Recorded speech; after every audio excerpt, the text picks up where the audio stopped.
Mas algo aconteceu naquela eleição de 2018 que o Zema sabe muito bem.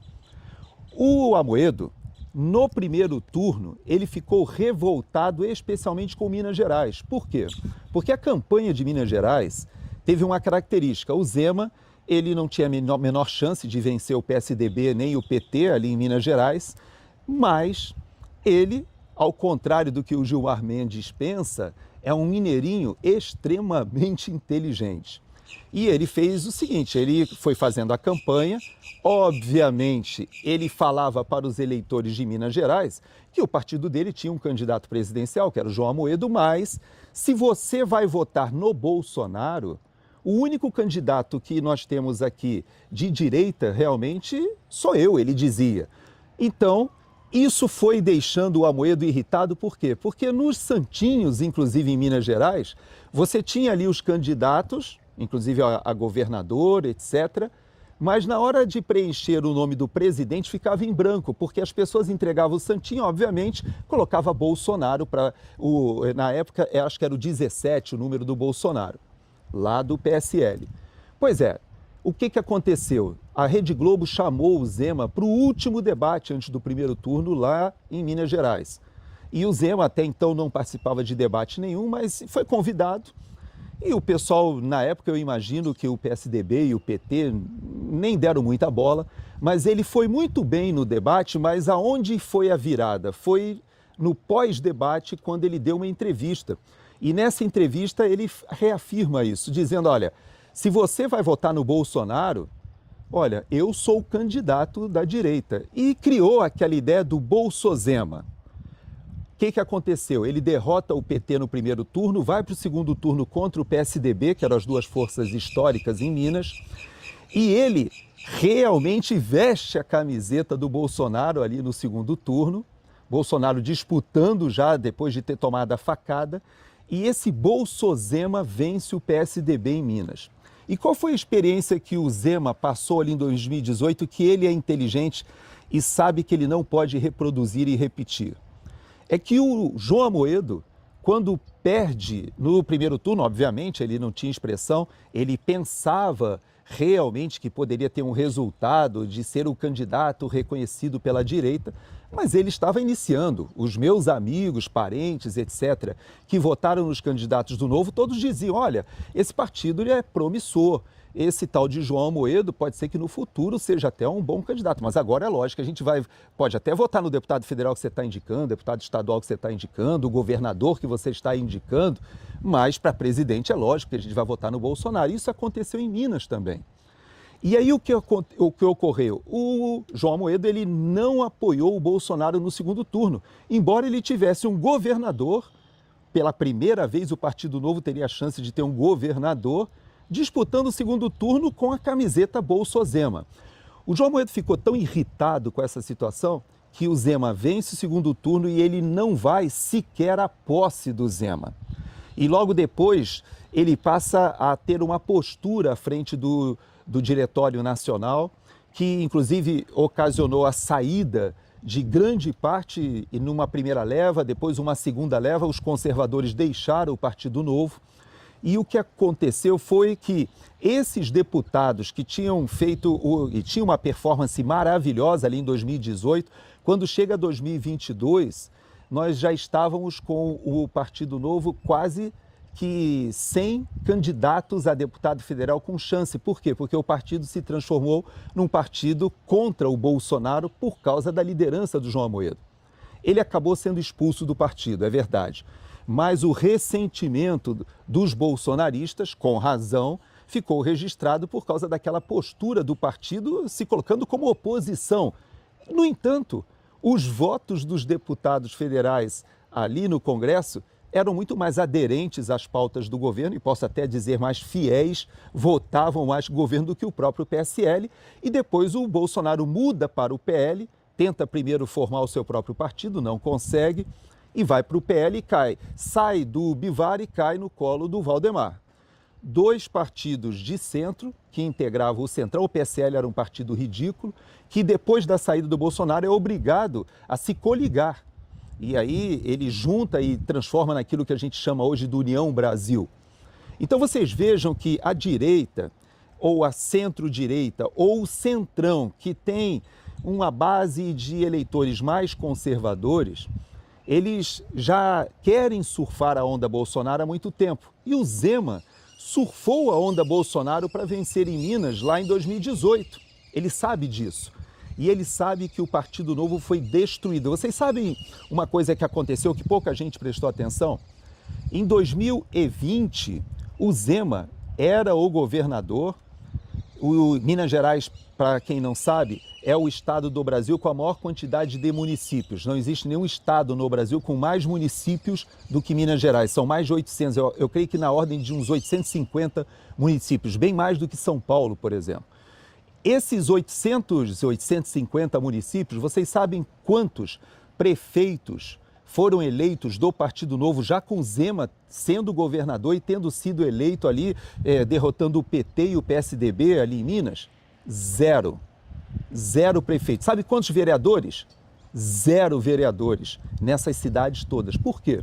Porque o Amoedo, na época, ele boicotou o partido, não permitindo que diretórios municipais fossem criados. Eu mesmo trabalhei bastante em Cabo Frio, ajudei o pessoal de Rio das Ostras, de Macaé, até do Rio de Janeiro também. E todos, só que no Rio havia diretório municipal, poderia haver, mas nas outras cidades o Amoedo proibiu. O Diretório Nacional entendia que o projeto do partido era em Brasília, não deveria ser espalhado pelo Brasil. Ele tinha medo de perder o controle. Acabou sendo expulso do partido e hoje o Zema é a principal liderança. Ele agora se lança à candidatura, mas ele não pode esquecer que lá em 2018, a candidatura do Amoedo, ela tinha a finalidade de divulgar o partido, de aumentar uma bancada do partido. Mas o Amoedo, ele acreditou que ele poderia realmente rivalizar com o Bolsonaro. O Zema, ele é muito inteligente. Eu espero, e eu posso até dizer que eu tenho quase convicção de que ele sabe de tudo isso que eu estou falando, sabe que ele foi impedido, inclusive, de formar uma base parlamentar no estado de Minas pelo próprio Diretório Nacional, ele acabou não elegendo prefeito nenhum, vereador nenhum, é reeleito no primeiro turno. Veja só, ele é reeleito no primeiro turno em 2022 e, apesar disso, ele não formou uma base em Minas Gerais do partido.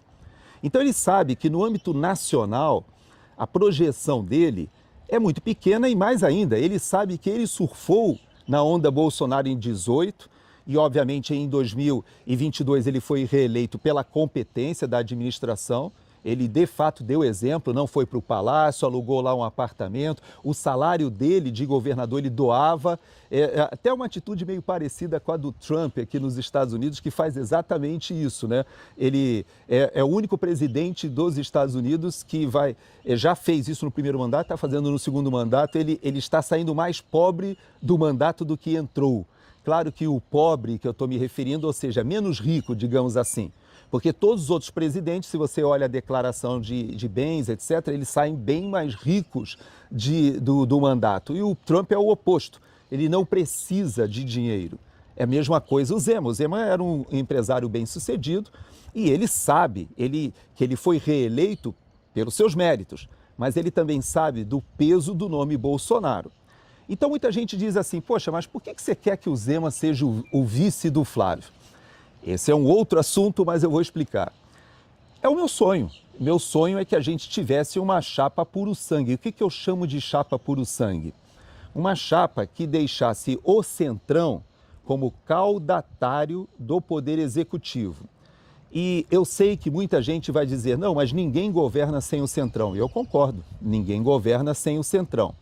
Porém, eu imagino que nessa fase da disputa presidencial, nós já estamos caminhando para uma situação tal de desgaste do governo Lula. Eu, inclusive, quem me acompanha sabe que eu já defendo desde o finalzinho do ano passado a tese de que o Lula não a fotografia do Lula não estará nas urnas eletrônicas esse ano no Brasil. Na minha avaliação, isso vai acabar acontecendo. O próprio professor Olavo de Carvalho já dizia que quando o Lula percebesse que ele já estava numa descendente político-partidária, ele se faria ali de louco, ele sairia do pleito como se fosse uma questão de saúde. E é mais ou menos isso que eu acho que vai acontecer. Mas o Zema, por que eu gostaria de ver essa chapa puro sangue com o Flávio? Porque se o Centrão, de fato, tiver liberdade no primeiro turno de fazer as suas escolhas, nós vamos ver alguns estados onde o Centrão vai com o candidato da esquerda, que eu imagino que não deva ser o Lula, mas seja quem for a nossa Kamala Harris no Brasil, né? Porque o Biden também ele foi retirado da disputa na reta final, eles tiveram que colocar alguém no lugar, colocar a Kamala Harris. Aqui nos Estados Unidos existem as prévias e não foram respeitadas as prévias do Partido Democrata, aquilo foi quase imposto. No Brasil a gente não tem prévia, então essa mudança é fácil, é desde que na reta final ali se decida que outro será o candidato. Quando a gente lembra da eleição de 2018, nós sabemos que o Lula até o finalzinho estava preso e dizia que seria candidato. Então, no finalzinho eles colocam o Haddad e eu acho que vai ser mais ou menos alguma coisa assim que vai acontecer esse ano. Mas quando o Bolsonaro ele opta por colocar o Flávio Bolsonaro, na verdade, ele está jogando para 2026 uma eleição que tem um Bolsonaro, o sobrenome Bolsonaro. E o Zema sabe que esse nome é muito de peso no Brasil inteiro. Por mais que ele tenha utilizado essa treta agora com o Gilmar Mendes, tem gente que diz, inclusive, que o Gilmar Mendes está sendo uma espécie de cabo eleitoral do Zema, mesmo com toda essa visibilidade que ele está tendo, ele sabe que dificilmente ele conseguiria avançar para o segundo turno. Ele fala de uma conversa que ele teve com o Bolsonaro, que disse que seria até interessante nós termos mais de um candidato, 2, 3 candidatos, que depois convergissem no segundo turno. Mas se desde o primeiro turno nós tivéssemos essa coligação mais puro sangue, eu imagino que o Centrão, ele virá porque ele terá que subir no palanque do Flávio Bolsonaro para se eleger. Mas para o eleitor fica mais fácil de você depurar quem está surfando a onda Bolsonaro por convicção, por valores, ou quem está surfando a onda Bolsonaro só por conveniência, por uma questão até eleitoral.